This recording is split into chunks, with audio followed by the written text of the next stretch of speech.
안녕하세요. 박근배입니다. 어, 방송 시작하도록 하겠는데요. 오늘은 어제에 이어서 그 무형자산 관리, 그다음에 사택 관리 부분에 대해서 설명을 드리겠습니다. 어,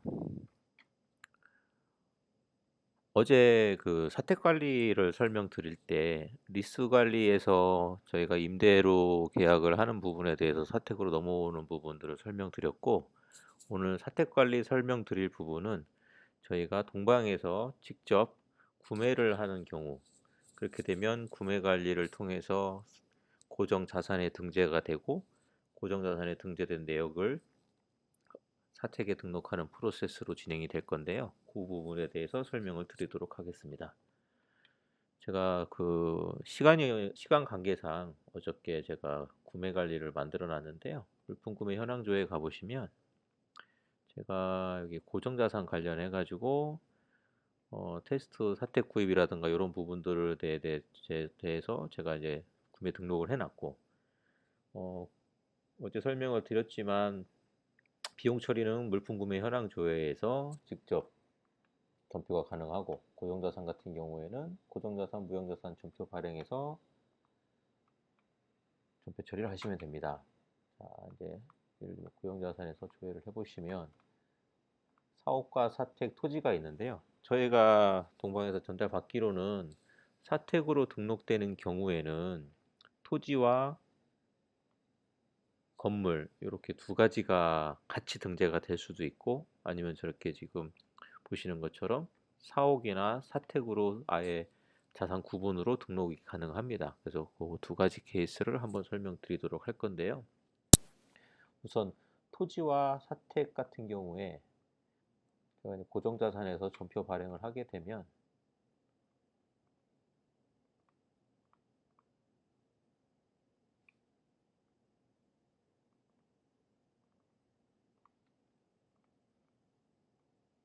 저장을 하시고, 일단은 토지를 먼저 하나 전표를 발행하도록 하겠습니다.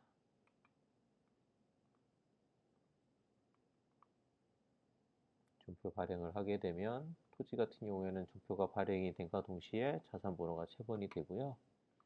조금 전에 교육 받으셨던 고정자산관리에서 변동관리에 고정자산 변동 현황에 가보시면 방금 제가 구매한 토지가 넘어왔습니다. 여기까지는 고정자산 교육을 받으신 거랑 똑같은데, 여기서 한 가지가 차이점이 뭐냐면요. 여기 보시면 사택 여부가 있습니다. 이 토지를 사택으로 등록을 할 거냐 안 할 거냐를 여기서 판단을 하셔서 사택으로 체크를 하시고, 그 다음에 저장을 하시면 사택 여부로 체크가 저장이 되고요. 나머지 확인을 하시고,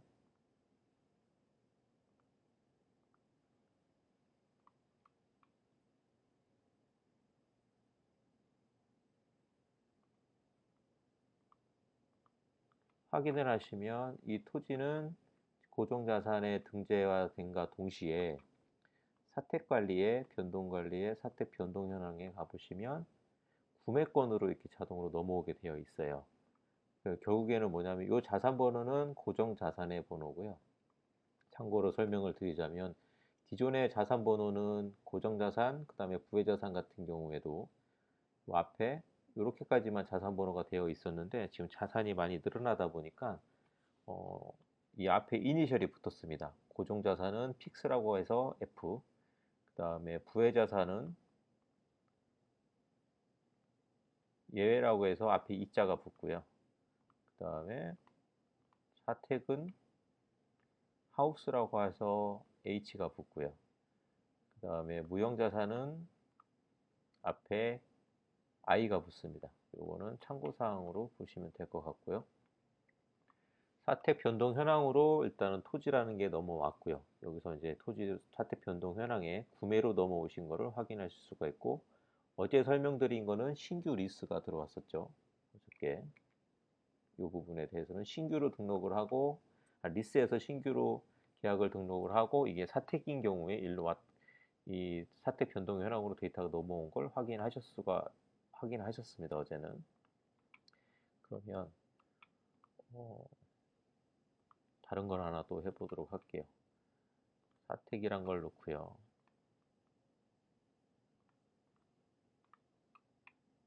발행과 동시에 사택이 이렇게 넘어온 걸 확인하실 수가 있고요. 그러면은 고정자산 변동 현황에서 다시 한번 보도록 할게요. 그러면은 사택이란 게 방금 넘어왔고, 이것 또한 사택 여부를 체크를 하시고, 건물 같은 경우에는 세부 구분이 한 가지 이상이기 때문에 꼭 선택을 하시고 저장을 하셔야 됩니다.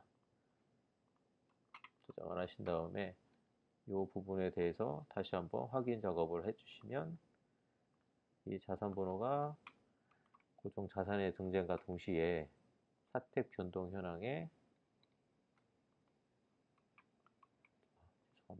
구매권으로 조회를 해보시면 방금 또 넘어와 있죠. 여기서 이제 그 토지와 건물 자체가 두 개가 묶여서 하나의 사택으로 등재가 돼야 된다라고 하시면 두 건을 같이 묶어서 확인을 누르시면 이 두 건이 같이 확인되면서 사택이 하나로 등재가 될 거고요. 따로따로 하실 거면 하나씩 하셔서 확인을 누르시면 되는데, 어제 제가 그 신규 리스로 했을 때 이 사택이 체본되는 거는 확인 드렸으니까, 오늘 설명드릴 부분은 두 가지를 묶어서 한번 사택 하나로 등재되는 것 케이스를 한번 보여드리도록 하겠습니다. 토지와 건물 두 개가 같이 묶어서 사택이 된다라고 봤을 때 그 대상을 두 개를 선택을 하시고 확인을 버튼을 누르시면요, 사택 번호가 똑같이 두 개가 같이 잡히고, 이거는 고정 자산에 등재된 자산 번호가 틀린 거를 확인하실 수가 있고요. 사택 번호를 더블 클릭해 보시면 사택의 기초 정보가 들어가는데, 이 구매 취득가액을 합쳐져서 취득가액이 들어간과 동시에 변동 내역은 이렇게 두 개가 변동이 되고, 해당 사택에 묶여 있는 고정 자산은 이렇게 두 가지가 이렇게 고정 자산에 들어가 있다, 이렇게 보시면 되고, 사택 기초 정보에서도 자산 번호 더블 클릭하시면 고정 자산의 기초 정보고 바로 이동 가능하십니다. 이렇게 사택이 등재가 됐고요. 나머지는 이제 어제 설명드린 거를 다시 한번 설명드리도록 할게요. 변동 내역과 고정 자산은 이렇게 보시면 된다. 그 다음에 어저께 입주민 정보는 제가 한번 설명을 드렸던 그 부분이고, 어제 비품 쪽에 저희가 한번 설명을 드리다가 중단이 됐었던 이유는, 고정 자산 같은 경우에는 사택에 들어가는 비품 현황은 고정 자산의 비품과 부의 자산의 내용을 이제 사택에 비치되어 있는 비품과 부의 자산을 이제 비품 현황에 보여질 건데요. 일단 우선 고정 자산 현황에서 자산의 일단 비품을 한번 등록해 보도록 하겠습니다. 비품을 보시면 S&D 요 맨 위에 거를 사택에 등재되어 있다라고 하시면, 자산 상세 기초 정보에 들어가시면 오른쪽 부분에 사택 번호라고 있어요. 이 서버가 어느 사택에 들어가 있는 비품이다라고 가정을 하고 제가 설명을 드리면, 사택 번호 돋보기를 클릭하시면 현재 운영 중인 사택이 들어갈 거고요. 요거는 제가 방금 사택이라고 한 부분에 대해서 선택을 하시고 저장을 하시면, 이 고정자산, 즉 이 비품에 대해서는 자산에 등재되어 있지만 이 자산은 이 사택에 지금 비치되어 있다, 이렇게 연결이 된다고 보시면 됩니다. 그래서 사택을 다시 한번 조회해 보시면 비품 현황에 방금 저희가 등재된 이 비품 현황을 보실 수가 있고요. 또 하나는 이제 부의자산 같은 경우에는, 부의자산은 고정자산 기초정보와 이런 내용이 없고 이 부의자산 현황에 들어가 있기 때문에요. 전자제품을 하나 해보도록 하겠습니다. 본사에 임원실 가습기라고 하게 되면 오른쪽으로 쭉 가시다 보면 사택번호라고 있어요. 여기서 이거를 선택을 하시고, 이 소재지 필수사항인데, 소재지는 저희가 기본적으로 점을 이제 등록을 해 놓을 건데, 왜 필수사항이냐면 저희가 지금 QR코드를 지금 작성 중에 있는데, 이번 금주 내로 QR코드는 이제 수정이 돼서 반영이 될 건데요. QR코드에 이제 소재지가 이제 기재가 될 건데, 고정자산의 소재지, 그 다음에 부의자산의 소재지, 그 다음에 그 재고자산 같은 경우에는 품목관리의 저장, 보관 위치, 이렇게 다 QR코드에 표시가 될 거기 때문에 필요하신 부분들은 이렇게 결제를 하시면 되겠습니다. 이렇게 하고 저장을 하시면 다시 조회해 보시면 방금 선택한 이 비품, 부혜자산에 대한 내용을 확인하실 수가 있습니다. 나중에 이제 그 비품을 또 구매를 하실 수 있잖아요. 그러면 고정자산에서 변동현황 구매를 통해서 고정자산 전표 발행을 할 때 비품으로 등록되면 이 자산 구분이 비품으로 넘어오는 이 항목들이 있잖아요. 이 부분은 지금 이제 확인이 된 상태라서 지금 확인된 상태라서 확인이 되면은 여기 있는 항목들은 저희가 선택을 할 수가 없는데 이 확인이 되지 않는 미확인 상태의 비품 같은 경우에는 요 사택명을 클릭을 하시면 여기에 돋보기가 뜹니다. 그럼 방금 부혜자산 같은 경우에 요 돋보기처럼 이런 형태로 뜨면은 클릭을 하셔서 어느 사택에 들어갈 건지를 선택하시고 저장하고 확인 누르시면 고정자산 기초정보의 비품의 요 사택은 여기서 선택하지 않으셔도 변동 현황에서 자동으로 넘어와서 어느 사택에 비치되어 있다. 이렇게 연동이 가능합니다. 그리고 이제 사택 관리에 대해서 비용 관리는 어저께 설명을 드렸었는데 요거는 추가적으로 좀 시간 관계상 저희가 주어진 시간이 11시까지라서 제가 이제 부영자산을 설명드려야 돼서 혹시 사택 관련해서 궁금하신 사항이 있으시면 채팅창에 올려주시면 제가 교육이 끝난 후에 다시 이제 설명을 드리도록 하겠습니다. 자, 이제 무형자산에 대해서 설명드릴 건데요. 무형자산의 종류에는 영어권, 시설이용권, 개발비 회원권, 컴퓨터 소프트웨어, 번호판 특허권, 기타 무형자산 등이 있는데 특허권 같은 경우에는 기존에 부혜자산에 있던 내역들이 더 넘어왔고요. 조회해 보시면 그리고 번호판 같은 경우에는 영업용 번호판인데요. 그 부혜자산에 있던 영업용 번호판이 넘어왔는데 요거는 제가 본사 총무팀하고 해서 기존 걸 다시 이관할 건지 아니면 새로 등록을 할 건지에 대한 아직 정의가 되지 않아서 그거는 근데 정리가 되면 확인하실 수가 있습니다. 일단 지금 대부분 컴퓨터 소프트웨어들이 있는데 자, 무형자산 같은 경우에도 고정자산하고 똑같습니다. 구매 관리에서 물품구매 현황 조회에서 지금 무형자산 제가 이제 테스트한다고 하나 넣어놓은 게 있고요. 이미 승인 났고 이 부분에 대해서는 무형자산 전표 발행에서 이 발행으로 조회를 하시면 방금 제가 구매권을 미리 넣어놓은 그 데이터가 보일 거고요. 전표 발행을 하시면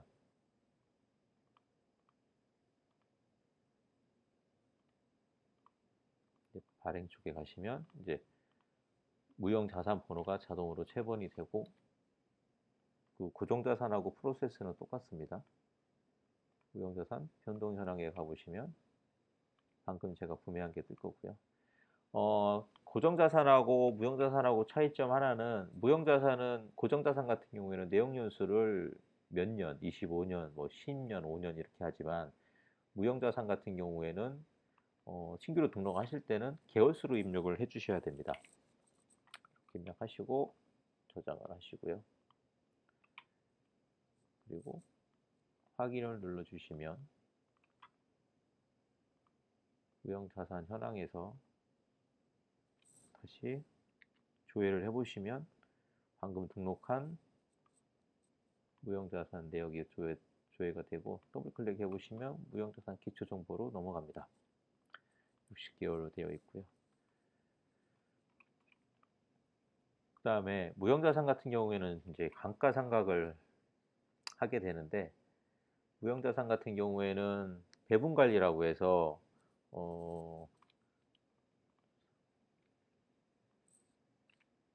예를 들면 동방 5개년 ERP 계약 1차 같은 경우에는 본사부터 전 지사가 이 배분 비율에 따라서 매달 감가상각 처리를 하고 있는 걸로 알고 있습니다. 철강 같은 경우에는 포항, 광양, 목포가 사용을 하고 있고 내부회계 시스템은 본사만 사용을 하고 있고 그러면 저희가 이제 컴퓨터 소프트웨어라는 게 하나 방금 제가 구매를 해서 등재를 했죠. 자, 오른쪽에 가보시면 이 확정이라는 것도 있고 최초에 등록을 했으면 왼쪽에 클릭하시면 오른쪽에 그 무형자산에 대한 지사별로 배분, 지사 또는 본사 같은 경우에는 이제 비용센터 뭐 TPL 사업 부분, 특수 사업 부분 이런 식으로 배분이 진행될 건데요. 추가 같은 경우에는 행추가가 진행이 되고요.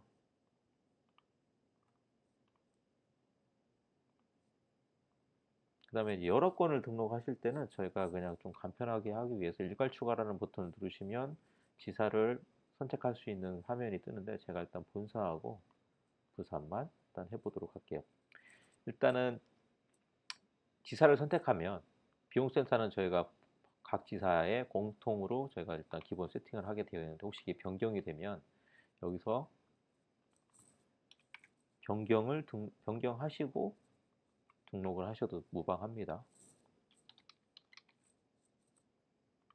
이렇게 하시고 배분 비율을 입력을 하시고요. 저장하시면 이 컴퓨터 소프트웨어라는 이 무형자산 같은 경우에는 본사에서 75%를 부담을 하고 부산에서 25% 부담한다.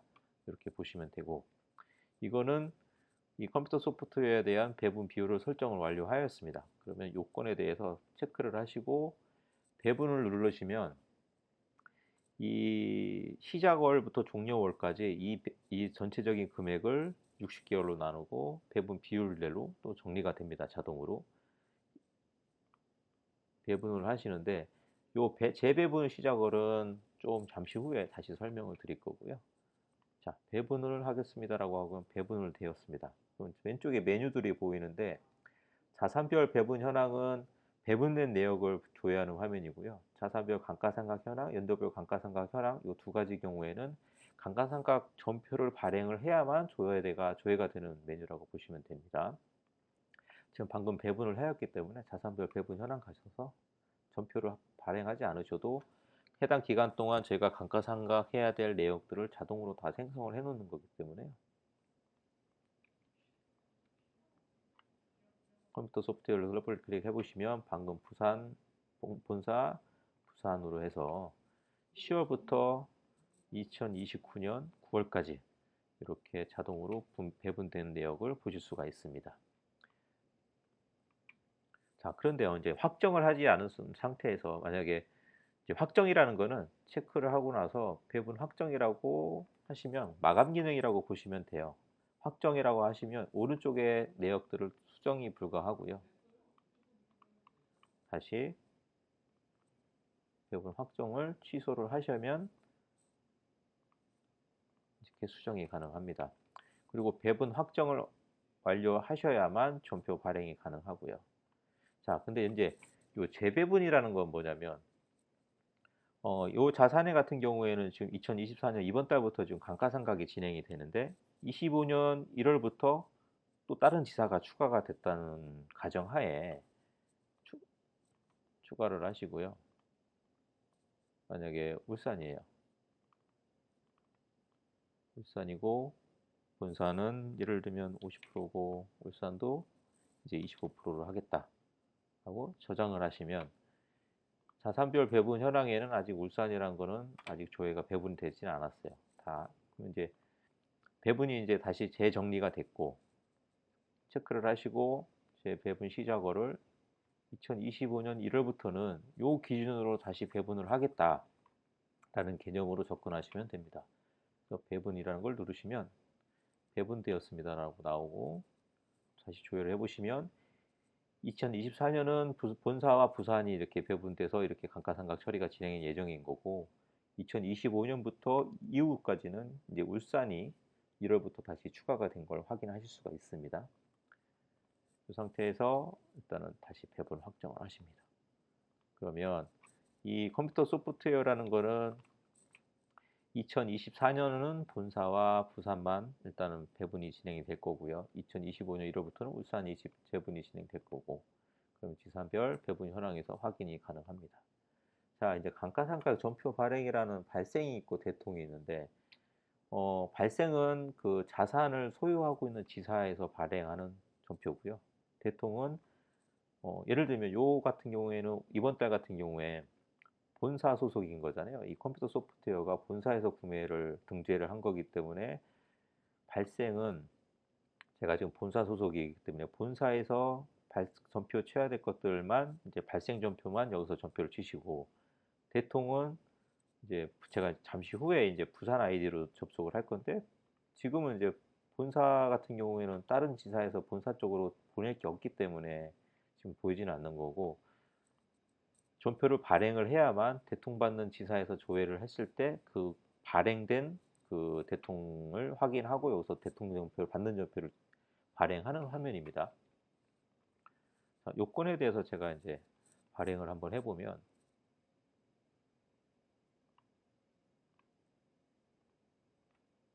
일단 제가 이거 하겠습니다. 발행이 됐어요. 컴퓨터 소프트웨어라는 이 전표가 발행이 됐고 전표를 확인하시면 되고요. 이제 부산지사로 20만 8,333원이 이제 전표가 발행이 됐습니다. 자, 이제 부산지사 아이디로 제가 로그인 좀 해볼게요. 이제 부산지사의 김재원 과장 걸로 일단 해볼 건데요.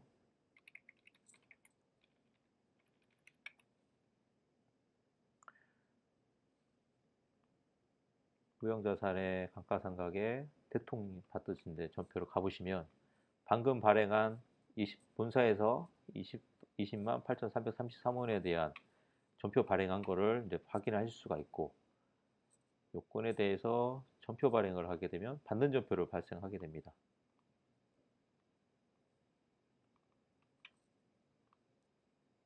이렇게 되면 받는 전표가 발생이 됐죠. 요거는 이제 ERP에서 확인이 가능하신데 이 상태에서 자산별 감가상각 현황 같은 경우에는 연도별하고 이 두 가지는 제가 전표를 발행해야만 보여준다고 그랬었잖아요. 지금 부산지사로 되어 있기 때문에 10월 달에 20만 8,333원이 발행된 걸 확인하실 수가 있고 자산별로 요거는 지금 부산 자산이 아니기 때문에 저기 되는데 그러면 요 전표를 삭제를 해보면 조회가 되진 않겠죠. 이렇게 관리를 하시면 됩니다.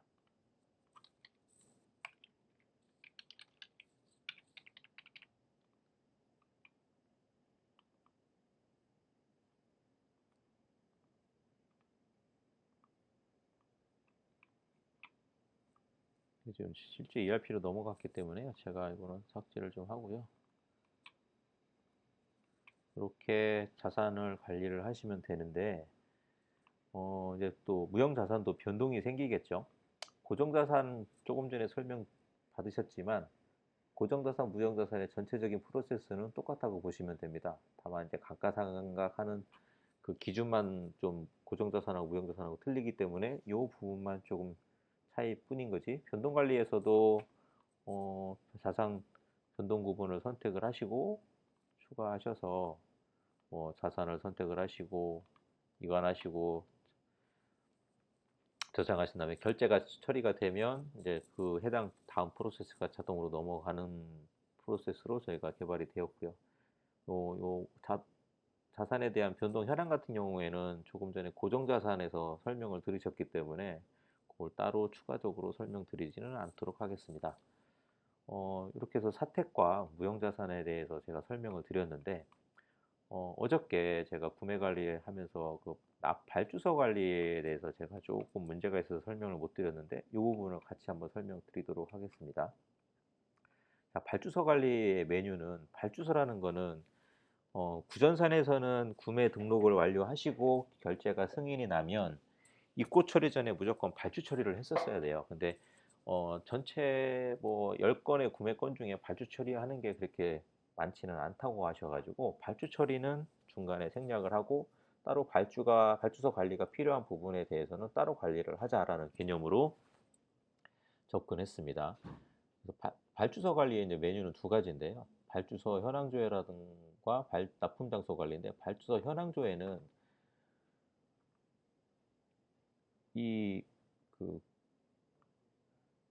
물품 구매 중에서 진행 상태가 승인인 거. 이거는 무슨 얘기냐면 물품 구매 요청서를 작성을 하여서 승인 요청해서 결제가 끝났습니다. 결제가 끝나면 승인이거든요. 근데 입고를 하기 전에 발주 처리가 진행이 돼서 그 발주 내역을 확인하고 거래처에서 물건을 보내오면 물건을 확인하고 이제 입고 처리를 하는 단계이기 때문에 기본적으로 승인된 건에 대해서 저희가 발주 처리를 하거든요. 그러면 지금 승인된 건수가 지금 총 8 건이고 발주서 현황 조회에서 줘야 되는 데이터 건도 8 건입니다. 즉 물품 구매 현황 조회에서 진행 상태가 승인인 것들만 발주서 현황 조회에서 조회가 가능하고요. 그리고 요 내용에 대해서 이제 발주 내용을 작성을 하시는데, 자 이제 일단 납품 장소 관리 같은 경우에는 저희가 그 뭐 G마켓이나 인터넷 쇼핑몰을 이용하면 저희가 그 마이 데이터 개인정보 조회 가보시면 저희 배송지 관리라고 있어요. 그거와 똑같은 개념이라고 보시면 됩니다. 자, 일단은 본사는 제가 일단은 아까 테스트한다고 넣어놨는데, 자, 본사 기준으로 봤을 때 납품 장소 리스트라고 있고요. 추가 버튼 누르셔서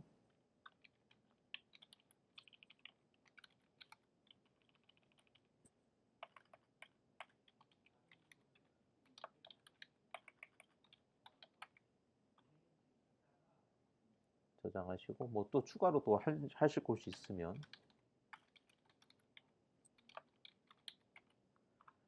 이렇게 저장하시면 각 지사별로 납품 장소 관리를 하실 수가 있어요.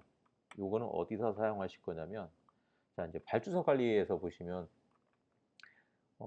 발주 내용에 여기 발주서라고 뭐 따로 등록이라는 화면은 따로 없습니다. 왜냐하면 기존의 그 구매건에 대해서 승인난 내역들에 대해서 발주서를 관리할 거냐 안 할 거냐라고 그런 개념만 접근하면 되기 때문에, 수정이라고 되어 있는 부분들은 이미 발주서를 작성을 해 놓은 거를 다시 수정하겠다는 의미인 거고요. 작성이라고 되어 있는 부분은 아직 작성하지 않은 부분이에요. 그래서 제가 작성이라고 한번 해보면, 동방 S&D 주식회사라고 해가지고 그 거래처의 담당자분들에 대한 기본 정보가 있습니다. 구매 담당자에. 그래서 구매 담당자의 정보를 기본적으로 갖고 오고, 발신처는 제가 로그인한 사람의, 동방 같은 경우는 로그인한 직원의 기본 정보를 갖고 세팅을 합니다. 그럼 아까 납품 장소 관리에서 이렇게 세팅을 한 부분들은 어디에 사용을 하느냐? 이 납품 장소 조회가 있어요. 이 조회 클릭해 보시면 방금 본사에서 등록한 것들이 보이는데, 저희가 그 쇼핑몰에서도 배송지 관리를 해서 팝업이 띄워지는 곳에서 저희가 배송지를 여러 개 등록을 하고 이번 구매 건은 어디로 받고 싶다라고 선택을 하잖아요. 똑같은 개념이라고 보시면 됩니다. AI 빌딩이라고 선택을 하시면 이 납품 장소와 수령자의 AI 빌딩이라고 되어 있고, 이대로 저장하셔도 되고, 만약에 납품 장소를 바꾸시고 싶으시면 한지 빌딩으로 바뀌죠. 이렇게 해서 저장을 하시면 이 수정으로 바뀌고요. 다시 수정 버튼을 누르시면 방금 제가 입력한 내용을 다시 이제 수정하실 수 있는 팝업이 띄워집니다. 그리고 발주서 미리 보기라고 클릭을 하시면 PDF로 저희가 발주서를 저장을 해서 이렇게 발주서 양식으로 저희가 제공을 해드리는데, 이거를 다운로드 하셔도 되고요. PDF로 저장하셔서 다운로드 하셔도 상관은 없고, 이렇게 저희가 제공을 하고 있고요. 이 발주서 다운로드는 여러 건을 다운로드 할 때 사용을 하는 겁니다. 그래서 발주서 관리는 꼭 필수사항은 아니지만, 구매건에 대해서 이거는 발주서를 보내야 된다라고 하시면 이 화면에 오셔서 발주서를 작성을 하시고 다운로드 하셔서 그 거래처에 직접 메일을 보내시는 프로세스로 진행을 하시면 됩니다. 저희가 여기서 자동으로 거래처에 메일을 보내려고 하는 기능을 하다 보니, 구현을 하다 보니까 저희가 이제 536으로 사용을 하고 있는데, 동방 직원분들에 대한 개개인의 이메일에 대한 저희가 비밀번호를 알 수 있는 길이 없어서 발송하는 기능을 구현하지 못했습니다. 이 점은 좀 참고해 주시고요. 그래서 발주서를 다운로드 하셔가지고 직접 메일을 보내시면 되겠습니다. 그래서 발주서 관리는 꼭 필수사항은 아니기 때문에 필요한 부분, 필요한 구매 내역에 대해서만 관리를 하시면 될 것 같습니다. 그래서 제가 어저께 구매 관리 좀 미처 말씀 못 드렸던 부분하고, 그 다음에 오늘 같은 경우에는 무형자산과 사택 관리 이렇게 진행을 해드렸습니다. 혹시 그 궁금하신 사항이 있으면은 채팅창에 올려주시면 제가 확인하고 답변을 드리도록 할 거고요. 오늘 교육은 이게 마지막이고, 내일은 장비 관리, 그 다음에 선박 관리, 그리고 부회자산 일부 부분에 대해서 설명드리도록 하겠습니다.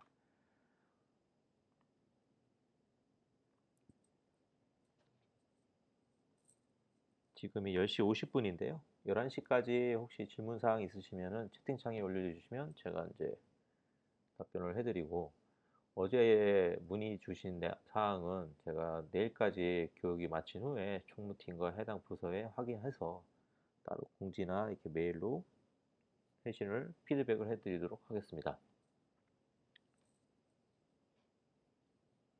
11시까지 기다렸다가 질문 사항이 없으시면 11시에 교육은 마치도록 하겠습니다.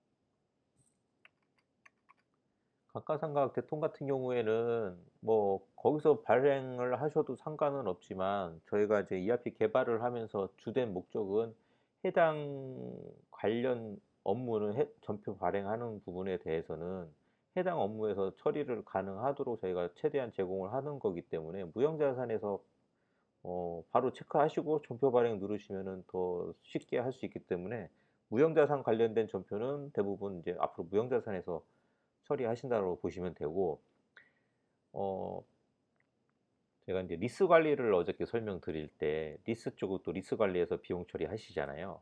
어저께 제가 한 가지 빼먹은 거는 이제 있네요. 사택 관리에 사택에 대한 비용 처리, 뭐 사택을 리스를 임대를 해서 월세를 내야 된다라고 하는 부분들 같은 경우에는 리스에서 발행하진 않고 사택 관리에서 다 전표 발행을 하는 걸로 협의가 됐습니다. 즉, 리스 관련된 거는 리스 관리에서 전표 발행, 무형자산 같은 경우에는 무형자산 기능 안에 있는 전표 발행 기능을 사용하시고요. 사택 같은 경우에는 다 사택에서 발생하는 비용은 다 사택 관리 안에 있는 비용 처리 화면에서 비용을 전표 처리하신다라고 보시면 됩니다. 단, 앞서 설명드린 것처럼 사택이 리스인 경우에는 리스에서 하진 않지만 사택에서 다 사택 관리에서 전표 발행을 하신다, 이렇게 보시면 될 것 같습니다.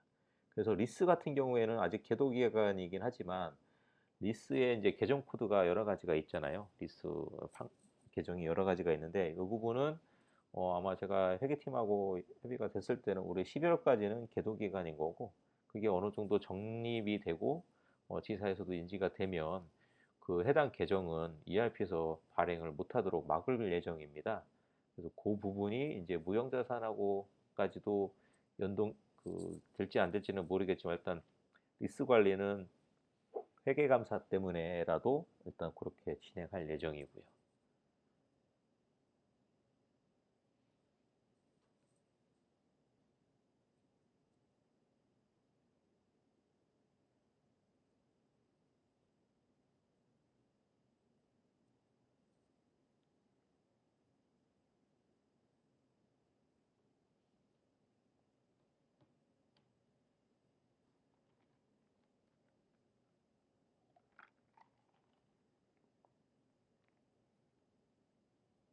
그리고 참고사항으로, 교육이 끝난 후에 이제 테스트를 진행을 하실 건데요. 이제 현재 지금 테스트 하실 그 서버 같은 경우는 실제로 운영되는 서버이기 때문에, 여기서 전표 발행을 하거나 하시면 그게 실제 ERP10으로 넘어갑니다. 그래서 회계팀이나 다른 부서에서 이제 테스트로 발행한 전표까지도 확인이 가능하고, 부가세 신고라든가 여러 가지가 문제가 있기 때문에 전표 같은 경우에는 테스트를 진행하시고 되도록이면 삭제를 하셔야 다른 부서나 다른 팀이나 다른 지사, 본사, 특히 본사에서 업무 보시는데 착오가 없을 거라고 생각이 되기 때문에, 전표 발행 같은 경우에는 꼭 전표를 삭제를 좀 부탁드리도록 하겠습니다. 그리고 여기 방송에 참여 안 하신 분들이 테스트 하실 때도 각 지사에서 좀 그렇게 공지를 좀 부탁드리도록 하겠습니다.